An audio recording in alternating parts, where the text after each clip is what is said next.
what's up everybody, it's Lids, and we're back for some more Gwent, and today we're playing the brand new Poor Man's Gwent seasonal event, which is a new event we've never seen before, which transforms any gold cards in our starting deck into random bronzes, meaning that functionally, this is a battle of the bronzes. This will probably be the only video I'll do for this seasonal event, because we just got the new Claw and Dagger expansion, and unfortunately this event is not great for trying out the new gold cards. For that reason, I'm squeezing in 2 decks into this video, so let's go give them a look.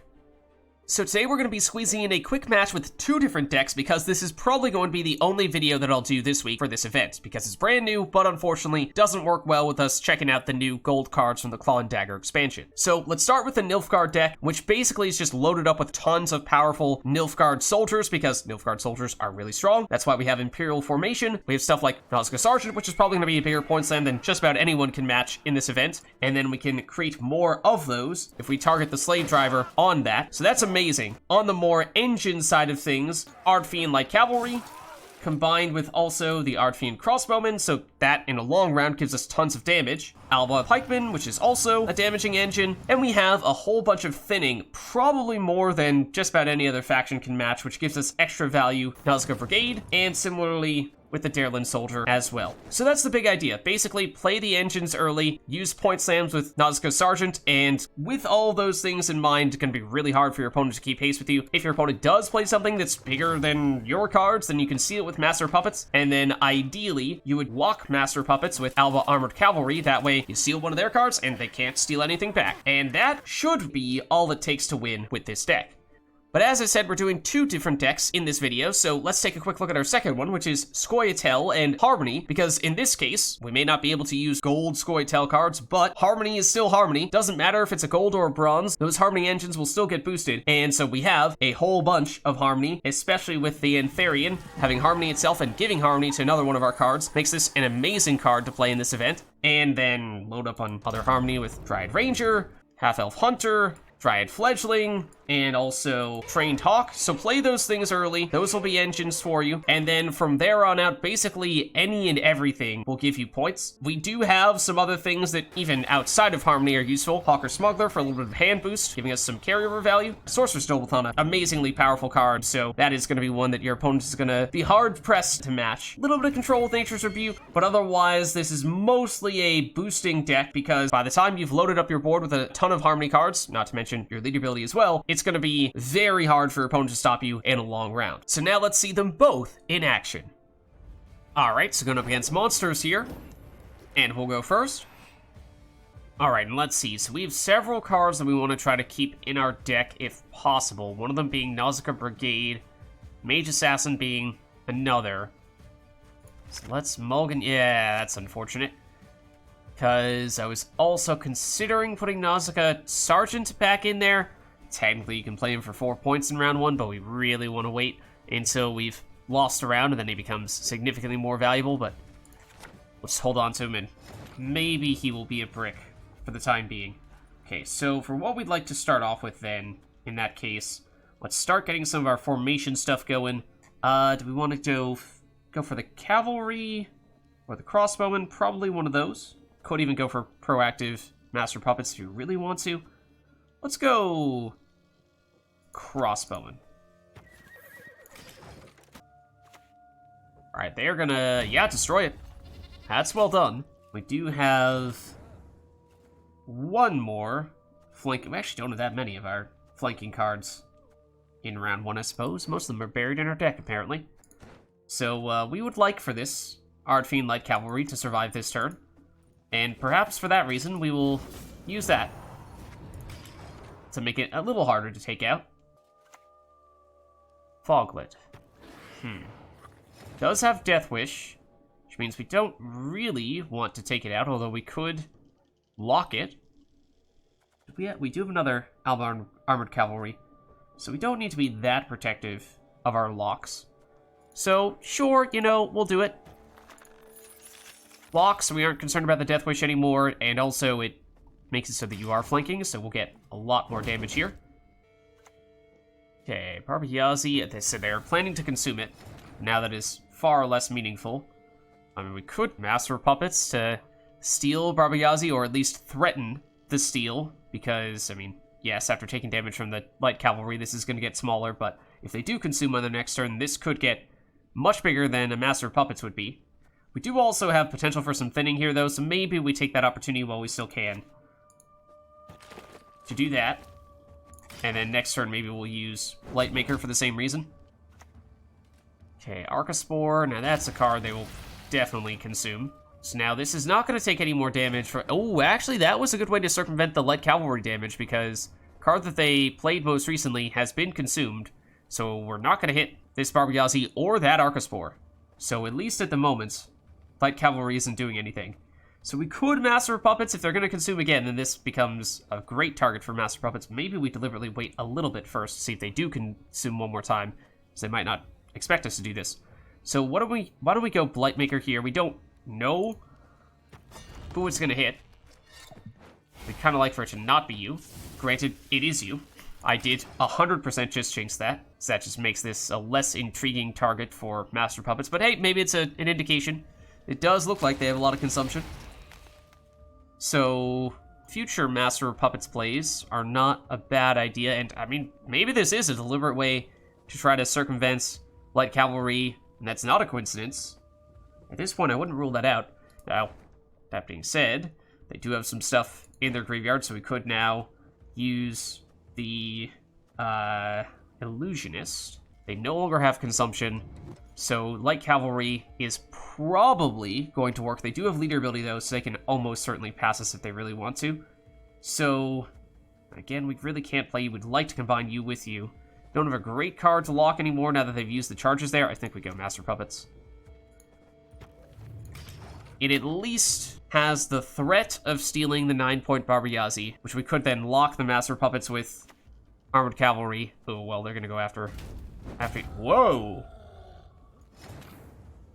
Aggressive, but not a terrible idea. It was, what, on 7 power with 1 armor? And they destroyed a 9 power unit to make that happen, which means it was slightly inefficient, slight overinvestment there. Although it was an engine that was going to continue to do work, so there's still something to be said for having done that. And it also means we no longer have a good target to steal. I mean, we kind of have a half-decent target to steal. Swap in with the Harpy, and then we can use Cavalry to lock Master Puppets. It's something. We no longer have an engine here, so we don't have as much of an incentive to make this round go longer. So I don't love this. So it's not great value, but we'll do it, because I would, at this point, very much like to win round 1. Okay, they go Necker. That's pretty late to be playing that. It does give them some potential, though. So if they go 9 points from leader ability, plus 2 points worth of Thrive boost, that gets them up to 28, which means they only need 6-ish points on their next play, which, assuming they can also activate Thrive from whatever other unit they're going to play, they still have a decent chance to do that. Which I don't like. I mean, we could... It's going to be a 1 power copy, so we don't have Bonded at the moment, which means it's not particularly valuable, whatever we get out there. Would love if it were a Necker or something else that had some engine value, because again, we really don't want to be doing this. So, I mean, maybe we just accept the fact that, yeah, they can win round 1 in all likelihood if they are willing to invest their leader ability here. Certainly, if they use leader ability, that'll be enough at this point. Yeah, okay. So, fair enough. It is actually only just barely enough for them. But they'll win round 1.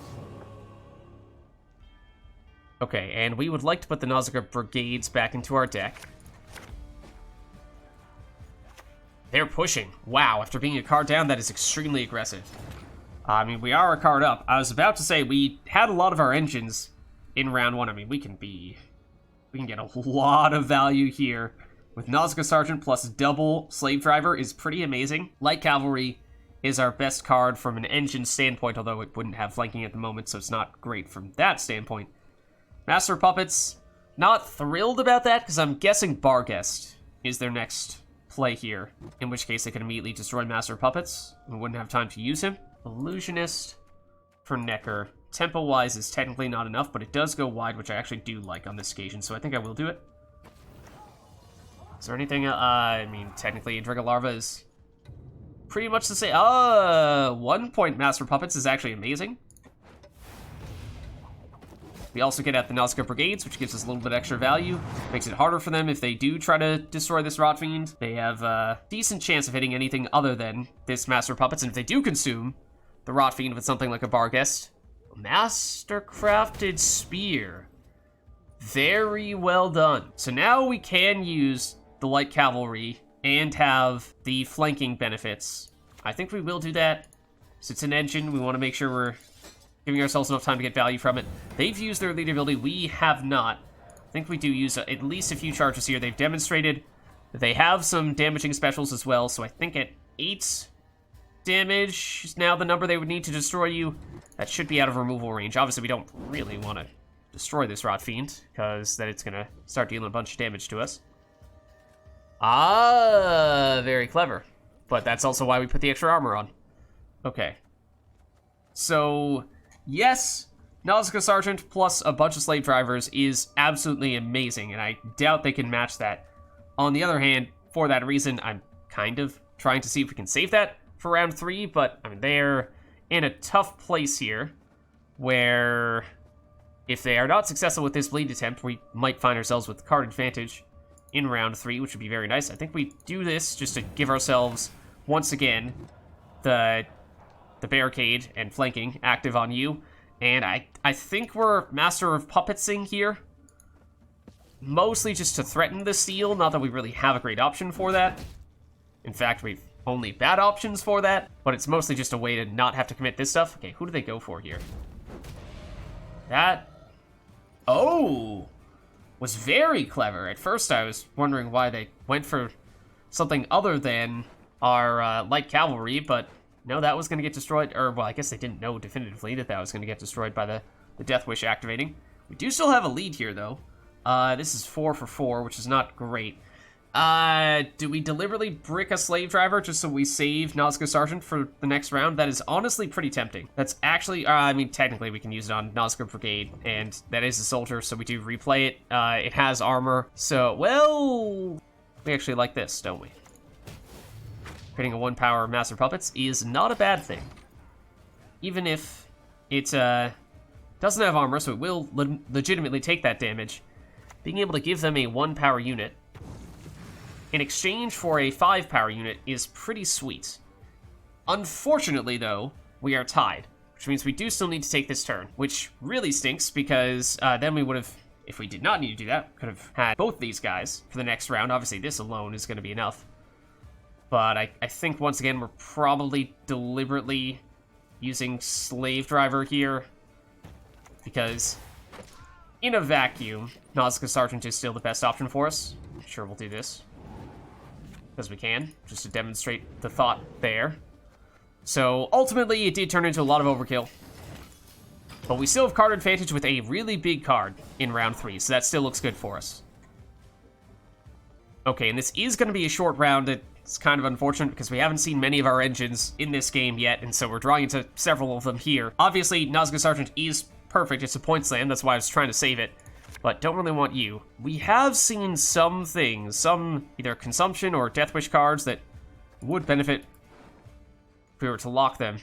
Other Nauzicaa Sergeant is definitely the best target here if we can get it, or even Blightmaker. Is it worth trying to see if we can get one of those? We'll go for it. Yeah, we'll get it. Okay. So, you don't do anything on the first turn if they don't have any units out there, so we should lead with Alba Pikeman. And then we're going to put Crossbowman next to you. Then you'll have flanking. We can use leader ability to armor you both up. And then we're going to Nauzicaa Sergeant from there on out.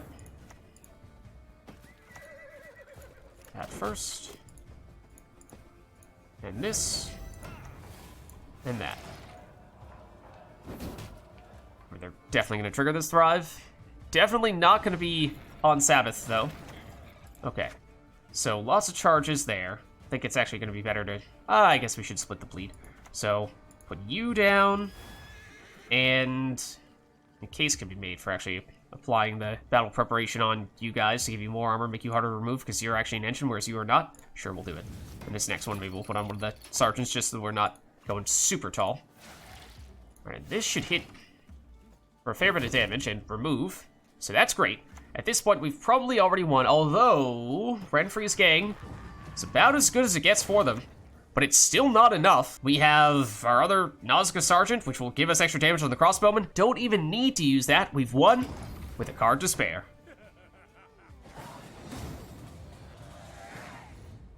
All right, so going up against monsters here. And we'll go first. And no, you aren't seeing things. Yes, this is a new deck, Scoia'Tael Harmony, for the second match. That way, even if this is the only video that I make this week for this event, you still have a couple of choices for which deck to play. Okay, so let's see. We have a bit of Harmony here, and a lot coming from Antherion. Some more from Half-Elf Hunter. Double Hawker Smuggler, which, I mean, it is a human for Harmony purposes, although it's a little bit tough, because you like to get the Harmony down first, you also like to get the Smuggler down first. So, that sequencing is a little bit odd there. So, might actually dump one of you, otherwise we could save one for the next round, and that becomes a Harmony target for that. Obviously, Chameleon is not bad for that purpose, though. I think we might just stick with this, to be honest. Might just stick with this. Why don't we begin with Antherion? And just in case, we'll use that now. Granted, if they're about to predatory dive us, that's going to be a little bit painful, but we'll see. Okay. Chorus Fruit, yes. Necker. Alright, how are we doing on damage? Could use the Ranger, and that does give us Harmony as well, so that's certainly not a bad thing. So we can remove one of you that way. Could also go Cat Witcher. I mean, this is 2 damage, whereas this is just 1. So this might be the right term for the Cat Witcher. Yes, since it's not a Harmony card, and Witchers are a little hard to come by, that would ideally be something we would finish with, but I think we can make an exception here, because we do at least already have 1 Harmony card on the board. Put in a melee row, so it'll hit one of you guys, ideally it'd be one of you. And we'll turn you into a Harmony engine, that way we can justify it a little bit more. So really wanted to, yes, nice, be one of you, otherwise they're just going to be able to recreate Chorus Fruit. So then, we're probably going to spam some Dryad Rangers here and remove, ideally, that. Oh, okay, didn't see that one coming. I mean, obviously it triggers the Thrive, but it's just not exactly the Death Wish specifically, not exactly the angle I was expecting them to take. Alright, so let's destroy you with the damage. I mean, technically we had 2 of them, so we could have had enough damage to poison, or enough poison to actually remove, I should say. That actually could be a target for the Giantslayer, for what it's worth. That may even be our next turn play. Well, no, because, yes, it would get destroyed, but the Death Blow would not activate because it's not the Giantslayer that is getting the kill, so that's unfortunate. I don't think that works, although I cannot say I've had opponents consume cards that I've targeted with the Giantslayer before. That might be a first for me, so maybe that's something we should avoid doing for the time being, in which case, we could go Hawker Smuggler. We have 3 Harmony on the board right now, which is okay. As I said, the tricky thing with the Hawker Smuggler is that it is not Harmony. So usually you'd like to play it near the end once you've already played all your Harmony stuff, but the ability obviously is one that you want to play early. That's also a card that could very well look to consume. But that's one we expect. Ooh, that hurts a bit. Granted, we do have another one. We do have another one, which means we could play and re-trigger the Harmonies and still get more hand buff. It went on the Dwarven Chariot. I think we do that. I think we just go for it. So that gives us a pretty solid lead here. The longer this round goes, the more effective the hand buff will be. And so we might just pass here. They're going to pass. Okay, fair enough. So we'll win round 1.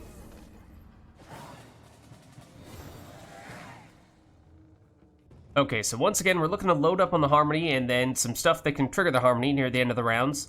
Just another reason why Giantslayer is a little bit tough, because that is also a card we'd like to play early. But, on the other hand, it's a card that's mostly here to trigger Harmony, which would mean we generally want to play it late.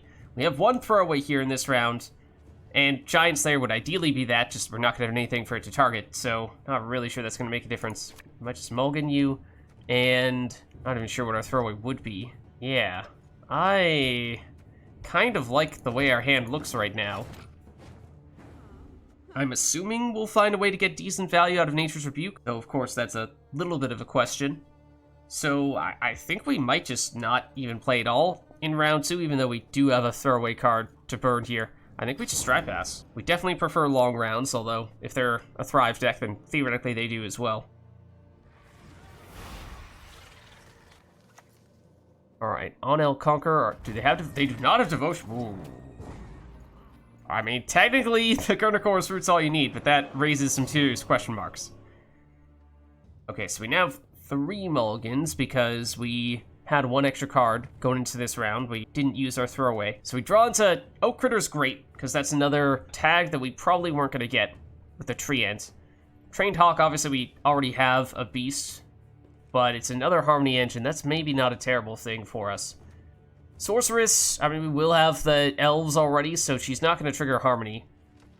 But obviously she is one of our most valuable bronzes in a vacuum. So we might still stick with this.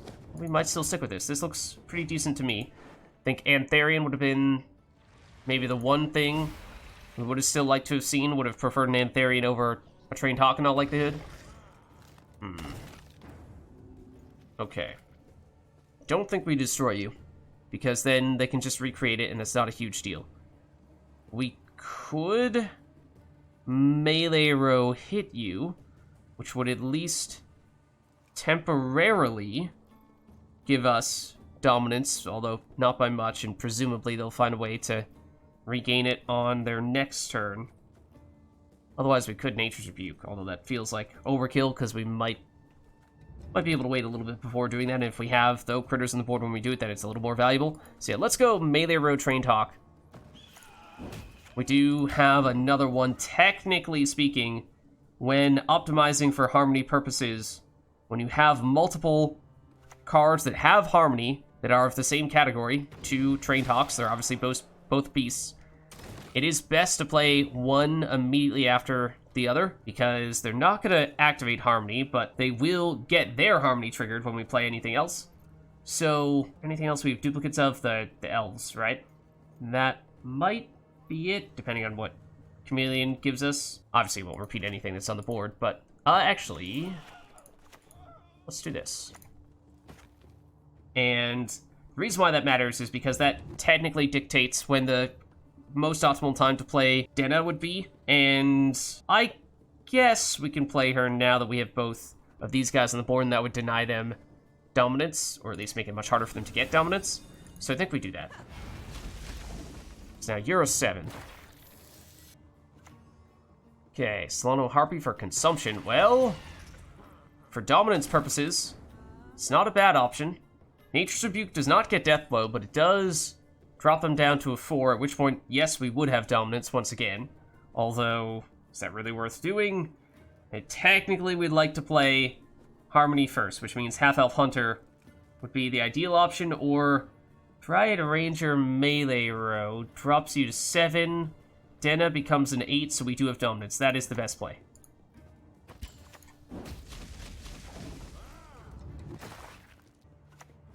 Alright, Cursed Damsel, more Thrive. I mean, you can see how, theoretically, there's some decent potential for Thrive, even when you only have access to bronzes.